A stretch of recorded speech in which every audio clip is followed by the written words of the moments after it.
Okay, we're going to talk about young women potentially hating men. They prefer the term birds, Geoff. Birds hate blokes? I'm just trying to think of how I title this episode. It is tempting to put that as the title. No. Or if I was going on like one of those political debate things, do Gen Z women hate men? That would get the callers in, wouldn't it? Yeah, it would do. It's not really, it's not really debate. I just think it's interesting, right? TikTok. Now, you know your social media, right? YouTube skews a bit towards men. It's 55-45. I actually thought it'd be more. YouTube seems a very blokey place, but apparently 55-45. Instagram skews a bit towards women, 55-45 the other way. But TikTok is 67-33. Now, I'd imagine there's a bit of non-binary in there as well. But essentially, 2/3 of the audience on TikTok are women. And I've just noticed that maybe this is my algorithm. Maybe I spent too much time looking at young women. I realise I'm incriminating myself here. But it is become a breeding ground for quite a hostile view to men. Now, I'm not talking about the kind of toxic male influences. It's not operating at that level. But it's not that far below. And maybe, the people like the Andrew Tates of this world have influenced women. They've seen this stuff about women, and this is the clapback. But I still think we should talk about both sides. So to get into this subject, we're just going to play a clip of the actress Julia Fox, and this is an interview she was giving plugging her new film. I think the youth needs to hear what real men are. I think there's there's masculinity. But what are real men? Right. To me, a real man is a responsible man. Because every time a man does some fuck shit, they'll be like, that's not a real man. And it's like, looks like a man to me. I think a real man is in touch with his feminine side. Looks like a duck and it walks like a duck, yeah. I think a real man is knows how to unstrap from his ego. I don't know. I think the real man thing is just a thing that people invented to excuse bad behavior. Yeah, all men are real men. Said like a real man. Period. So what's interesting about that clip is they're promoting their new film. Marlon Wayans, an older actor, very, very dignified, nice, humble guy, and he was going to make a positive point about real men. And I guess he was going to go on to talk about how you model positive masculinity. But she just kept interrupting him, right? And she kept interrupting him. And I saw it had gone super viral. I mean, it's like one of the biggest clips on TikTok this year. And I presumed that all the comments would be, well, that was because I'm such an old fart now. I thought all the comments would be, well, that was a bit rude. Why wouldn't you let him talk? He seems to be wanting to make a nice point. No, all the comments were like, yes, girl. Yeah, you tell him to shut the fuck up.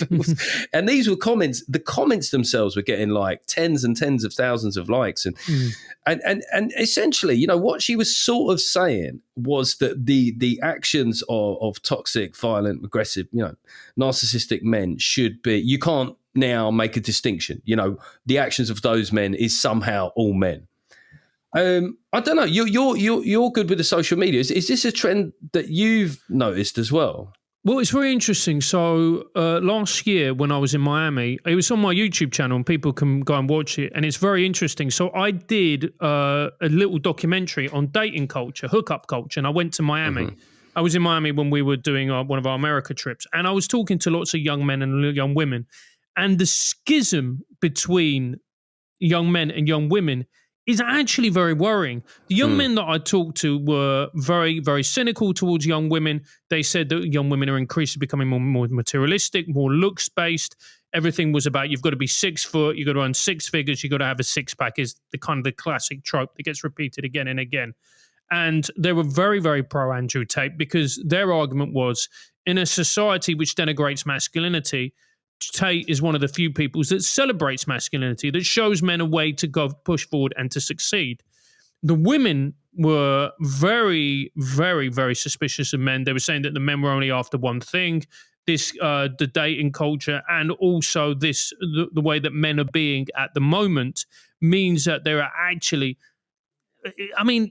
talking about, let's be honest, like sexual assault, like literally walking up to women, feeling entitled that they can grab them without just walking up and simply being able to do that.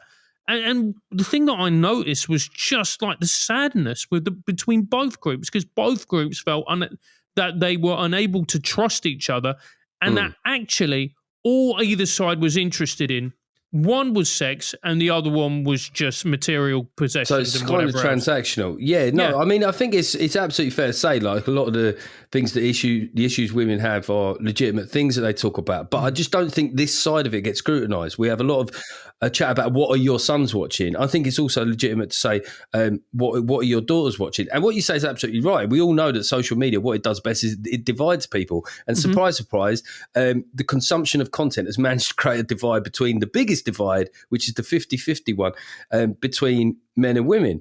And there was another trend which underlined this as well, which is that they were talking about the male loneliness epidemic. And there was a hugely successful trend where basically women were saying, me finding out about the male loneliness epidemic and sort of dancing and celebrating, right? And we're talking about an epidemic that, in some cases leads to suicide. And there was one sort of influencer, and I watched her do a clip, and she basically said, male loneliness is natural selection.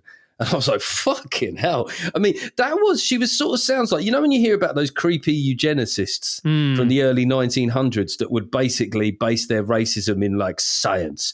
No, the reason that the white man, it literally sounded like that. And I kind of thought maybe, you get this effect where there's a lot of young men that have only ever heard the word masculinity in association with toxic. There's also, we only think about, well, what effect has that had on men and how disillusioned or disaffected that makes them feel. You remember the other side of that equation is there's a group of young women that's all they've heard about men too. And we end up with this situation where there's just like you say, obviously social media should be caveated with, it's not all people, right? But the numbers are significant enough that I do think, look, maybe like mainstream media in this country won't fully grapple with it, but I do think at some point the columnists and the TV shows need to say, just check what your daughters are consuming as well, because it's absolutely right to talk about men that are sexual assaulters, but equally, if they're coming out of it with a view that makes them sort of hate men, is that a good place to be either? No, it's a disastrous place to be. And then when you look at the fact that actually not only are they polarized, male and females, particularly in Generation Alpha and Generation Z, not only are they polarized in terms of the way that they view each other and the deep suspicions, they're also polarized in terms of their politics. You look at a lot of the boys, they're veering more and more to the right, and the girls are veering more and more to the left. So then you go, oh, right, so how are we going to bridge this gap?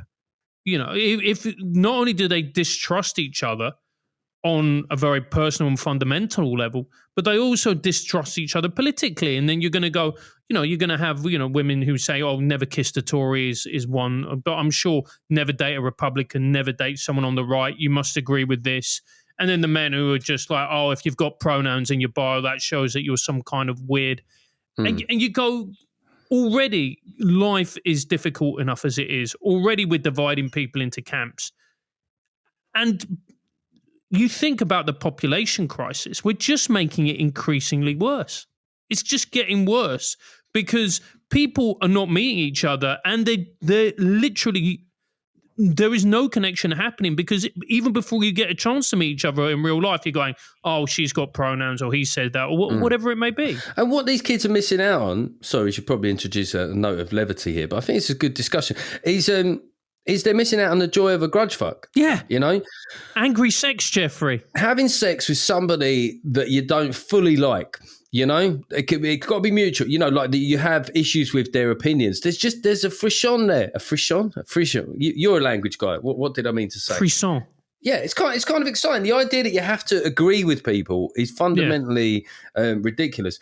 I'm going to throw in a slightly more light-hearted example of just maybe certain double standards in the media. I was watching Strictly. I had a rare Saturday off, right? I was watching Strictly, and Shirley Ballas twice basically perved out over a male contestant. And I do think, we have this, there's a slightly serious point underneath this, is you boys are spending more time at the gym trying to bulk up, get big and all this sort of stuff. And then Nitro from Gladiator had his top off, and he's got an amazing hench physique. And she was like, yeah, I like all this, and particularly that. And she gave him this look, and I was like, oh my God, it literally took me back to, when they show those clips from the 70s where the host would be being a bit creepy around a younger woman. And I'm sure Shirley Bassey meant no harm, didn't want to make him feel uncomfortable. And maybe he likes that maybe men quite like that from an ego point of view. But what I thought about was my 9-year-old son watching that going, oh, is that what you have to have? And why is she allowed to say that about him? But if Anton de Beek was going, oh, darling, look at your fucking pins on that. You know what I mean? Like that isn't, I mean, like if he said it like that, it would blatantly be wrong. But there are, I guess, a number of double standards that maybe boys are seeing now that probably aren't helping that intersex hostility. No, agreed. Like it's fine to sexualize men, and you just have to go on the tube in London, and everywhere seems to be an advert for Magic Mike. Whereas if you had something for the female equivalent, people would be like, "How dare you? You can't say Beachbody Ready. This is a disgrace." Well, they would say, like, women have had thousands of years of objectification. That's absolutely true. But the problem is, if you're a 15-year-old boy today, you haven't had thousands of years of anything. You're just a 15-year-old boy today. That's kind of like my issue. And women are sort of enjoying the thing of objectifying men. One thing I've noticed as well is the gratuitous shirt-off scene now that's come into so many films. I was watching this film the other day, and me and my wife both fucking cracked up laughing because out of nowhere, the male character just took his shirt off and just rippled his biceps for a while. I was like, yeah, I get it. There was a long time where that would have been like Sharon Stone, you know what I mean, or Kim Basinger doing that. But fine, I have had the male privilege years. I'm willing to do some payback. But yeah, I just wonder if you're a teenager or a young male, you're going to view all this stuff slightly differently.